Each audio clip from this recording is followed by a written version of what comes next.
Gratis vakanties moet potentiële nieuwe huisartsen helpen inburgeren. Zeeuwen, ze hebben een lange voortuin, maar als je binnen bent, dan ben je binnen.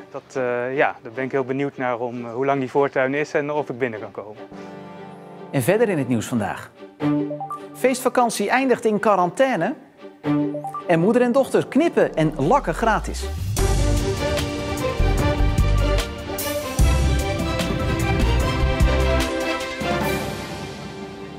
Goedenavond. Binnen nu en 10 jaar stijgt het aantal Zeeuwen van boven de 80 jaar met de helft. Met een stijgende zorgvraag als gevolg. Om aan die vraag te voldoen wordt er gezocht naar veel academische medici. De verwachting is dat de doelstelling voor dit jaar 15 nieuwe dokters wordt gehaald.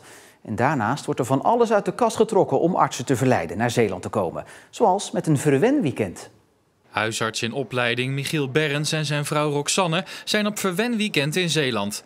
Een verwenweekend, dat is globaal een verblijf in een hotel of B&B, een lunchgesprek met een huisarts en een rondje over de Zeeuwse eilanden. Tot een maximum van €300 worden de kosten betaald door zorgverzekeraar CZ. Toen Berrens deze mogelijkheid zag, schreef hij meteen in, want Zeeland vindt hij aanlokkelijk. Het heeft vooral ook te maken vanwege de mogelijkheden die hier zijn om als huisarts te beginnen. Vanuit waar ik dus de opleiding doe in Rotterdam kun je de opleiding in Zeeland doen. En ook het laatste jaar van mijn opleiding is van daaruit heel makkelijk te regelen. Maar vooral ook de omgeving en de startmogelijkheden. Sinds een paar jaar wordt actief geprobeerd om artsen naar Zeeland te halen. Zo kennen we het project De Vakantiedokter. Huisartsen worden uitgenodigd in de drukke zomerperiode om hier te komen werken, terwijl ze mogen verblijven in een vakantiehuisje. Het is een charme-offensief om artsen te verleiden zich hier te komen vestigen. Een aantal doet dat ook, maar het is vaak een langdurig proces. Het is niet zomaar besloten om hier te komen wonen als je kinderen hebt, een partner hebt.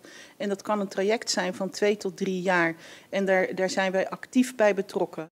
De komende 10 jaar zal het aantal inwoners van 80 jaar en ouder met de helft toenemen. En daarmee stijgt de zorgvraag enorm. En daarnaast gaan heel veel dokters met pensioen. Via Zorg heeft goede hoop dat de doelstelling voor dit jaar van 15 artsen werven zal worden gehaald. Er zijn mensen geïnteresseerd geraakt om in Zeeland te komen wonen en werken. Dus ik heb er zeker hoop op dat we deze doelstelling gaan behalen dit jaar. Maar daarnaast moet er meer worden samengewerkt, moet er breder worden opgeleid en worden de ogen gericht op artsen uit het buitenland. We zoeken ook de samenwerking ook voor de medici met het Expat Center in Terneuzen, die zich heel erg ontwikkelt op dit stuk. En kijkt naar hoe kunnen we dus medische specialisten hier naartoe halen en hoe kunnen we ook zorgen dat als ze hier zijn, ze aan de kwaliteit voldoen waar we ook de verwachting naar hebben dat een arts heeft. De uienprijs ligt dit jaar onder de kostprijs. Boeren krijgen momenteel maar een paar cent voor een kilo. De lage prijs wordt veroorzaakt doordat de uien door de vele regen beter groeien en doordat meer boeren uien telen dan vorig jaar. Bij zaaiuien is dit met 11% toegenomen. Veel zorgen maken de Zeeuwse boeren zich nog niet. De vele regen werkt ook de verspreiding van schimmelziektes in de hand, waardoor het aanbod weer kan dalen en de prijs kan stijgen. Van de hier geteelde uien gaat uiteindelijk zo'n 90% naar het buitenland. Er spoelen nog steeds dode en verzwakte bergeenden aan op de Zeeuwse kust. Het zijn er wel minder dan vorige week, toen er in een paar dagen tijd ruim 200 aanspoelden. De meeste eenden zijn inmiddels opgeruimd. En bij vogelopvang De Mikke in Middelburg zijn ook al een aantal eenden binnengebracht. Maar die zijn allemaal te zwak om nog te redden. De Dutch Wildlife Health Center van de Universiteit Utrecht probeert de doodsoorzaak te achterhalen. Eerder werd de vogelgriep al uitgesloten. Het aantal coronapatiënten in de Zeeuwse ziekenhuizen is licht gestegen. Van 11 vorige week naar 15 nu. De stijging wordt vooral veroorzaakt door patiënten van buiten de provincie. Zo heeft het ADRZ 4 patiënten uit Rotterdam opgenomen. Het is voor het eerst in 4 weken dat er coronapatiënten van buiten Zeeland hier in het ziekenhuis liggen. In totaal liggen er 7 patiënten op de IC. En de 15 patiënten die er nu liggen is het hoogste aantal sinds half mei. In Goes is een nieuwe schoonheidssalon geopend. Niks bijzonders op het eerste gezicht. Maar de moeder en dochter die de salon runnen richten zich speciaal op kwetsbare mensen. Zij krijgen 2 gratis behandelingen. Het idee is ontstaan omdat de vrouwen geen voldoening meer haalden uit hun vorige baan. Ik kom uit de zorg, zij komt uit de beautywereld. En we wilden allebei iets heel anders, maar wel, ons hart ligt en in de zorg en in de beauty. En dat besprak ik met mijn moeder. En die kwam uiteindelijk op het idee om wat ik deed aan te gaan bieden. aan kwetsbare doelgroepen. En dat sprak me meteen heel erg aan. Ik ben geknipt, ben gefeund, haar is gesteld, mijn nagels zijn mooi gelakt en ik word nog opgemaakt. Dus een hele metamorfose. Carina Polderman is arbeidsongeschikt en heeft normaal gezien geen geld om zich op deze manier te laten verwennen. Ze geniet daarom enorm van deze behandeling die nu helemaal gratis is. Dat is heerlijk, helemaal heerlijk, ja. Lekker geprutst worden aan je, het voor- en naverschil kun je goed zien. Ik ben er helemaal blij mee. De klanten worden zelf door de salon benaderd of worden aangedragen door bekenden. En na de 2 gratis behandelingen kunnen de mensen terug blijven komen, maar dan worden ze behandeld tegen gereduceerd tarief.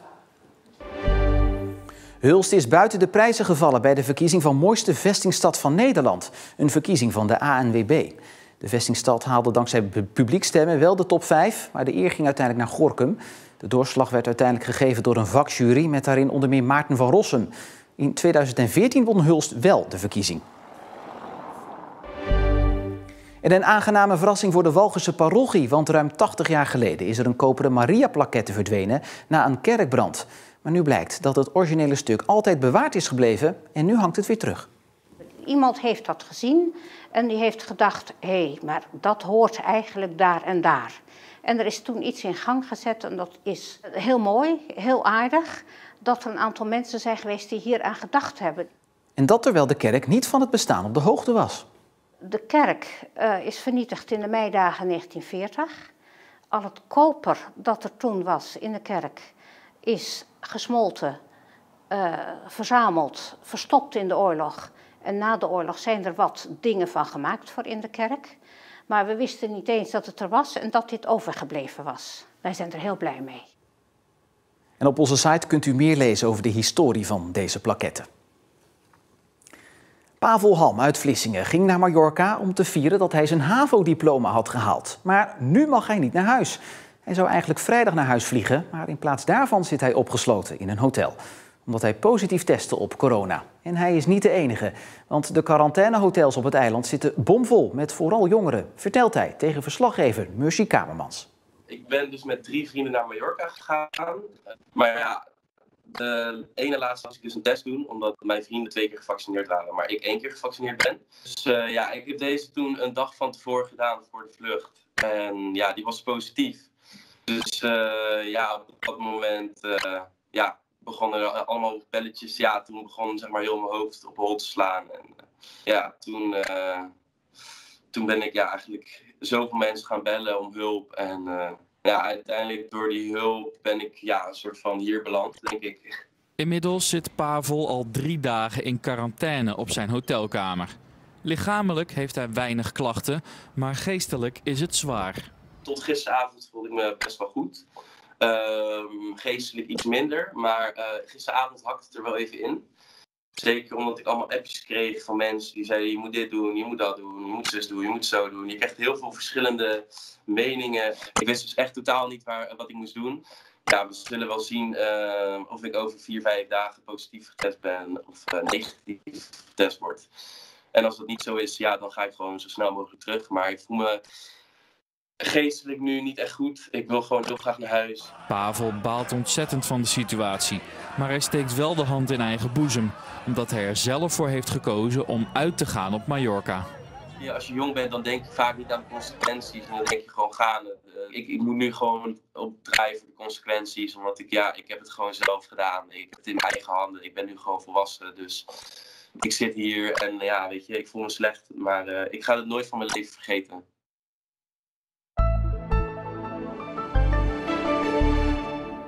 Het startte grijs met regen en motregen en het eindigt grijs met regen en motregen. Maar tussendoor waren er nog wel opklaringen en was het fris met maximaal 19 graden en een vrij krachtige wind.